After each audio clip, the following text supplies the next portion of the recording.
Hello student, today we have discussed about the chapter number 3, properties of natural resources. In this we have to study the effect of air pressure. And what is effect of air pressure in different stages. Today we have discussed about the air pressure. आता त्याच्यामध्ये आपण air bubbles कसे तयार होतात ते पाहिले. आता आपल्याला पाहायचं आहे की वॉटर ड्रॉपलेट कलेक्ट कसे होतात. एखाद्या म्हणजे बर्फाचा तुकडा घेतला आपण किंवा बर्फाचे आणखीन जास्त तुकडे घेतले आणि ते जर ग्लासमध्ये भरले तर ग्लासच्या बाजूला आपल्याला डॉटेड ड्रॉपलेट्स जाणवतात. तर ते कशामुळे जाणवतात? मग तो जो due to the effect of air pressure. आता त्याच्यासाठी आपल्याला एक प्रयोग करून बघायचा आहे, बरोबर. When there exists a difference of air pressure at two different places, the air starts flowing from place to higher pressure to the place of lower pressure. हवेचा जो दाब आहे तो higher pressure to lower pressure प्रवाहित होत असतो, बरोबर. आपण असे वेगवेगळे एक्झाम्पल्स पाहू शकतो. जेव्हा आपण बलून फुगवतो त्यावेळेसचं एक्झाम्पल जर आपण लक्षात घेतलं तर तो जो इफेक्ट आहे एअरचा तो बलूनची साईज वाढण्यासाठी होत असतं, बरोबर. At such a times we feel breeze or wind blowing. त्यावेळेस आपल्याला असं जाणवतं की हवा ही ब्लो होत आहे ज्यावेळेला आपण बलून फुगवत असतो. Thus winds are effect of difference in pressure air pressure. मग हा जो वाऱ्याचा इफेक्ट आहे तो वेगवेगळ्या दाबाला वेगवेगळा झालेला आपल्याला जाणवतो. You will learn more about this in lesson called as winds in geography. भूगोलामध्ये तुम्हाला वारा हा धडा आहे, त्याच्यामध्ये तुम्ही एअर प्रेशर अगदी डिटेल्समध्ये स्टडी करू शकता, बरोबर. मग त्याच्यासाठी काय करायचं बघा तुम्हाला. Try this. Take a ice cubes in a glass up to 3/4 of its height. एक ग्लास घ्यायचा, त्याच्यामध्ये तुम्हाला बर्फाचे तुकडे घ्यायचे आहेत आणि ते किती घ्यायचे आहेत? 3/4, म्हणजे थोडासा त्याच्यामध्ये तुम्हाला काय मिळाले पाहिजेत? बर्फाचे तुकडे असायला पाहिजेत. How did the water droplets appear on the outside of the glass. त्यावेळेला तुमच्या असं लक्षात येईल की ज्या वेळेला तुम्ही ग्लास तो पूर्णपणे बर्फाच्या तुकड्यांनी भरता त्या ग्लासच्या बाजूला तुम्हाला एअर ड्रॉपलेट्स साचलेले दिसतील. तर हे कशामुळं होतं आहे? Due to the ice cubes in the glass the air surrounding glass cools down. काय होतं आहे तर ग्लासमध्ये असणारे जे बर्फाचे तुकडे आहेत त्याच्यामुळं बाजूची जी हवा आहे ती काय होते? थंड होत आहे. As water vapour in the air cools down it condenses and gets transfer in water. आणि ती जी वाफ आहे ती वाफ काय होते? थंड होते आणि ते थंड झाल्यामुळे त्याचं रूपांतर पाण्यामध्ये होतं. It is this water that collects on the outer surface of the glass. त्याच्यामुळं बर्फाच्या त्या भरलेल्या ग्लासमध्ये बाजूला आपल्याला वॉटर ड्रॉपलेट्स आढळतात. The level of humidity is different in different places. Similarly the humidity levels also changes from time to time during the period of single day. हवेमधील आर्द्रता जी आहे ती काय होते?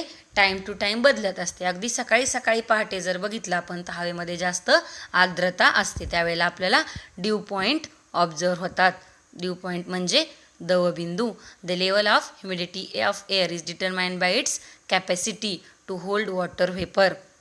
आर्द्रतेची जी कॅपॅसिटी आहे ती वॉटर व्हेपर किती प्रेझेंट आहेत, किती धरून ठेवण्याची क्षमता त्याच्यावरती अवलंबून असते. During the night or at down when the temperature of air is low, its capacity to hold the vapor is less. At such a times the excess vapor is transferred into water droplets. म्हणजे पहाटेच्या वेळी ती जी capacity जी असते ती काय असते? कमी असते. म्हणून टेम्परेचरसुद्धा कमी असतं, म्हणून आपल्याला तिथं काय मिळतात? दवबिंदू. This is what we called as dew. In the afternoon when the temperature of air is high, the capacity of the air to hold the moisture also increases. मग दुपारच्या वेळेला जर आपण पाहिलं तर टेम्परेचर थोडंसं सकाळच्या वेळेपेक्षा वाढतं आणि टेम्परेचर वाढलं की मॉइश्चर काय होतं? इन्क्रीज होतं. Then compared to its full capacity to hold water the proportion of moisture in the air is less and we feel that air is dry. आणि मॉइश्चर काय होतं? सकाळच्यापेक्षा कमी राहतं आणि एअर काय होते? ड्राय होते, कोरडी होते. The proportion of water vapor in air is high during the monsoons and in coastal areas. As a result, we feel the dampness or humidity. मान्सूनच्या दिवसामध्ये आपल्याला तो एअरची होल्डिंग कॅपॅसिटी, वॉटर कॅपॅसिटी जास्त जाणवते आणि दवबिंदू जास्त दिसतात. मग असा जो एरिया आहे कोस्टल एरिया काही ठिकाणी बर्फाळ प्रदेशामध्ये आपल्याला ह्युमिडिटी जास्त आढळते. While in summer wet clothes dry quickly but in the rains they do not. Why is this so? आता तुम्हाला एक प्रश्न विचारायचा आहे बघा, की उन्हाळ्यामध्ये कपडे पटकन वाळतात पण पावसाळ्यामध्ये कपडे वाळत नाही. आता सध्यासुद्धा तुम्ही ते अनुभवत असाल, बरोबर? तर असं का होतं? तर तुमच्या लक्षात येईल की उन्हाळ्यामध्ये उष्णता जास्त असते, टेम्परेचर जास्त असतं, त्यामुळे उष्णतेमुळं वॉटर व्हेपर जे आहे ते शोषले जातात, बरोबर? तसं पावसाळ्यामध्ये ते शोषले जात नाही. मग आता यूज युअर ब्रेन पॉवर, त्याची उत्तरं तुम्हाला तुमच्या नोटबुकमध्ये लिहायची आहेत. तसाच हवेचा दाब पडताळण्यासाठी किंवा त्या हवेचे गुणधर्म पाहण्यासाठी आपल्याला एक प्रयोग करून आणखीन बघायचा आहे. We come to know from the activities above that air has properties like occupying space. तर पहिला गुणधर्म हवेचा काय आहे की हवा ही जागा व्यापते किंवा हवेमध्ये स्पेस ऑक्युपाय करण्याची क्षमता असते, जागा धरून ठेवण्याची. Having a certain volume, having a mass and weight. हवेला सर्टन व्हॉल्यूम आहे, हवेला मास आहे आणि वजनसुद्धा आहे. Air is a mixture of very fine particles of some gases, dust, smoke and moisture. लक्षात आलं का? हवा हे कशा कशाचं मिश्रण आहे? व्हेरी फाईन पार्टिकल्स, अगदी लहान लहान कणांचं मिश्रण आहे. त्याच्यामध्ये काय आहे? Gases, dust, smoke and moisture. Where rays of light fall on these minute particles, the particles spread the light in all the directions. This natural phenomenon is called as scattering of light. बरोबर? हे सगळे मिळून त्यालाच काय म्हटलं जातं? Scattering of light.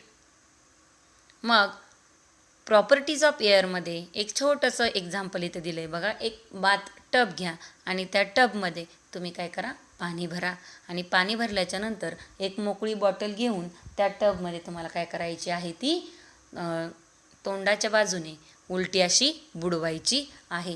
ज्या वेळेला तुम्ही तो बुडवायचा प्रयत्न करणार त्यावेळेला तुम्हाला हवेचा दाब जाणवेल आणि हवेच्या दाबाबरोबरच त्या बाटलीमधून निघणारे एअर बबल्स तुम्हाला दिसतील. मग हे सगळं कशामुळे घडत आहे? तर हे हवेच्या दाबामुळे घडत आहे. Next properties of air is temperature regulation. The earth receives energy from the sun. पृथ्वी ही एनर्जी कोणापासून मिळवते? सूर्यापासून. This energy is reflected by the earth in the form of heat. आणि ती एनर्जी परत अर्थकडून कशी रिफ्लेक्ट होते, कशी माघारी परावर्तित होते जाते? तर उष्णतेच्या स्वरूपात. The constituents of air surrounding the earth such as water vapour, carbon dioxide absorb the part of this heat and give it to the other constituents of the air. मग हवेमध्ये असणारे जे घटक आहेत, मग ते घटक कोणते? तर हवेमध्ये असणारे पाण्याची वाफ, कार्बन डायऑक्साईड काय करतात? ही हीट काय करतात? ॲब्सॉर्ब करून घेतात. As a result the earth surface remains warm. त्याच्यामुळं अर्थचा जो सरफेस आहे तो काय राहतो? कायम कोमट राहतो. Thereby becomes suitable for the living world on the earth. If there were no air on the earth the average temperature of earth's surface would have been very low. त्याच्यामुळं जर average temperature जर आपण काढलं, सरासरी temperature, तर ते आपल्याला काय भेटतं? कमी भेटतं. Then transmission of sound. Next properties of air is transmission of sound. All the sounds that we hear reach us through the surrounding air. हवेच्या आजूबाजूला किंवा आपल्या आजूबाजूला आपण जे हर्ट करतो साऊंड, ते हवेमधून येत असतात. The density of air also changes due to change in its temperature. जर हवेमधील तापमान बदललं तर हवेची घनतासुद्धा बदलत असते. In winter the density of air increases. हिवाळ्यामध्ये घनता वाढत असते. We can hear the whistle of distance train clearly early in the morning in winter. आपण जर लक्षात घेतलं तर बघा, हिवाळ्यामध्ये आपल्याला जे शांत वातावरण असतं आणि डेन्सिटी कमी असल्यामुळे, घनता कमी असल्यामुळे हवेमधून आपल्याला वेगवेगळे आवाज येतात. त्यामध्येच ट्रेनच्या व्हिसलचा आवाज आपल्याला हिवाळ्यामध्ये सकाळी सकाळी ऐकायला येतो.